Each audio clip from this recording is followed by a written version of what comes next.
Hello बच्चों, आज की क्लास में हम पढ़ेंगे क्लास 7 का chapter number 10 respiration in organisms. So let's get started. All the living organisms are made up of small microscopic units called the cells. हमारी जो ह्यूमन बॉडी होती है, ओके, या फिर आप कोई भी एनिमल्स ले लो, जितने भी लिविंग ऑर्गेनिजम्स हैं वो किसके बने हुए होते हैं? बहुत ही माइक्रोस्कोपिक यूनिट्स, जिसको हम सेल बोलते हैं। बहुत माइक्रोस्कोपिक यूनिट मतलब जिसको हम सिर्फ माइक्रोस्कोप से देख सकते हैं, उसको बोलते हैं माइक्रोस्कोपिक यूनिट्स। तो जितने भी लिविंग ऑर्गेनिजम्स होते हैं वो किसके बने हुए होते हैं? Small microscopic units called the cells. ठीक है, हमारी बॉडी में बहुत छोटी छोटी माइक्रोस्कोपिक यूनिट्स होती है, सेल्स होती है।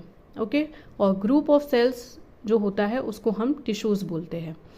Now a cell is the smallest structural and functional unit of an organism. ये सेल की क्या हो गई? डेफिनेशन हो गई। Okay, now each cell perform functions such as nutrition, transport, excretion and reproduction. अब ये जो सेल्स होते हैं, इनके डिफरेंट सेल्स होते हैं, उनके डिफरेंट फंक्शंस होते हैं। ठीक है, कोई सेल्स जो होते हैं उनका काम होता है न्यूट्रिशन का, न्यूट्रिशन देना। कुछ जो सेल्स होते हैं वो फूड को ट्रांसपोर्ट करते हैं। कुछ जो सेल्स होते हैं बॉडी में वो एक्सक्रीशन का काम करते हैं, और कुछ सेल्स जो है वो ह्यूमन रिप्रोडक्शन का या लिविंग ऑर्गेनिजम्स के रिप्रोडक्शन का काम करते हैं। ठीक है, अब ये सब काम कब करेंगे? तभी करेंगे जब इनको एनर्जी दी जाएगी। Without energy they can't perform any function. Okay, hence all the living organisms need food which gives them the required energy। जो उनको एनर्जी की ज़रूरत होती है वो कहाँ से उनको मिलती है? वो फूड से मिलती है। ऑब्वियसली जब हम फूड खाते हैं तभी हमें एनर्जी मिलती है उस फूड से, उसके बाद ही हम कोई काम कर पाते हैं। ओके, अगर हम थके हुए होते हैं, हमारे में एनर्जी नहीं होती है, तो हम कोई काम नहीं कर पाते हैं, है ना। The energy present in the foods get released when the organism respire or breathe। Okay, जब हम खाना खा लिया होता है हमने, उसके बाद में जो हम ब्रीदिंग करते हैं, ठीक है, इनहेल एक्सेल करते हैं, सांस लेते हैं, उससे क्या होता है? उस फूड में से एनर्जी रिलीज होती है। ठीक है, ये अभी इस चीज़ को हम आगे पढ़ेंगे इस क्लास में। On breathing we take in the air that contains the oxygen. अब होता क्या है कि जब हम ब्रीदिंग करते हैं, ठीक है, तो हमने ऑक्सीजन लिया। ये ऑक्सीजन क्या करेंगे? ये जो ऑक्सीजन होती है वो हमारे बॉडी के डिफरेंट पार्ट में जाती है। डिफरेंट पार्ट्स जो होते हैं बॉडी के, वहाँ पे जाती है ये। ठीक है, कौन ले जाता है इनको? ब्लड ले जाता है। ठीक है, this oxygen when transported to our cells helps in breaking down the food and we get the energy. Okay, हमने फूड खा लिया और उस फूड से हमको एनर्जी किससे मिलेगी? With the help of oxygen से मिलेगी। और ऑक्सीजन हमारी बॉडी में आएगी कैसे? जब हम ब्रीदिंग करेंगे, जब हम रेस्पायर करेंगे।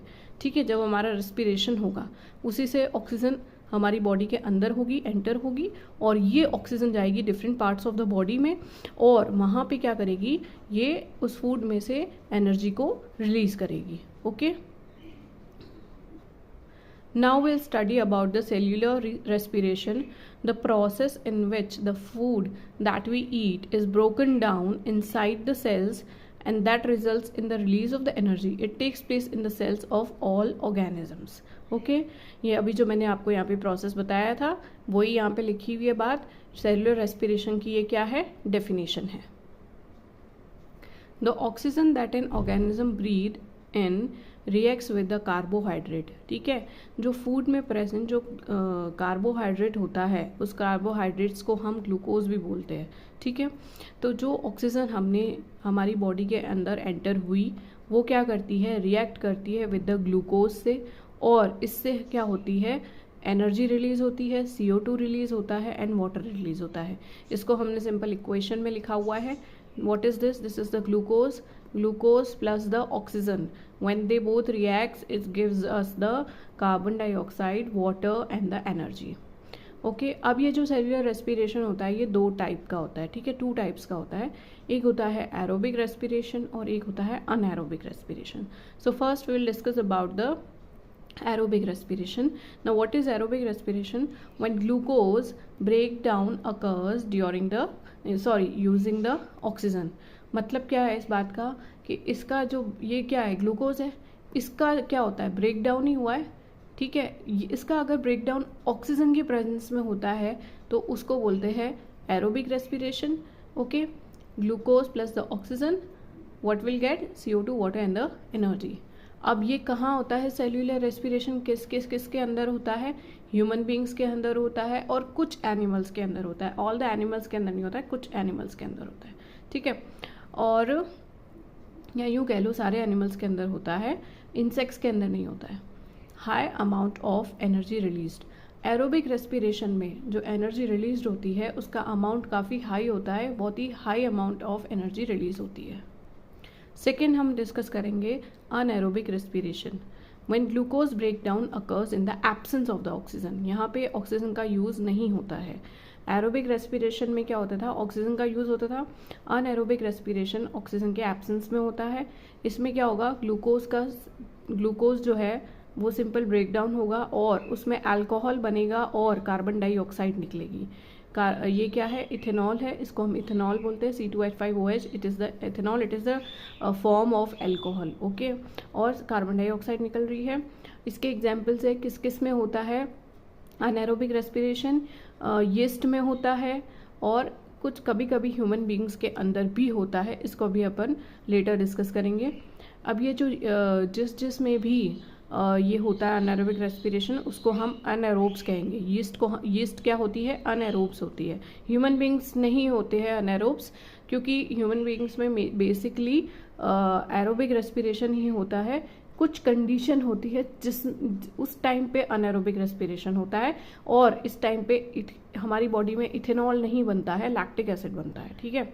Now low amount of energy released, इस प्रोसेस में क्या होता है, जो एनर्जी रिलीज होती है वो बहुत ही स्मॉल अमाउंट में रिलीज होती है। अब हम यीस्ट के बारे में पढ़ते हैं ना। What is yeast?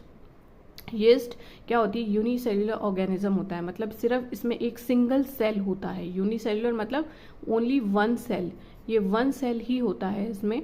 और they respire anaerobically and yield the alcohol, ये एल्कोहल यील्ड करते हैं and therefore yeast are used to make the wine and the beer. Okay, now we'll discuss about the anaerobic respiration in the human being.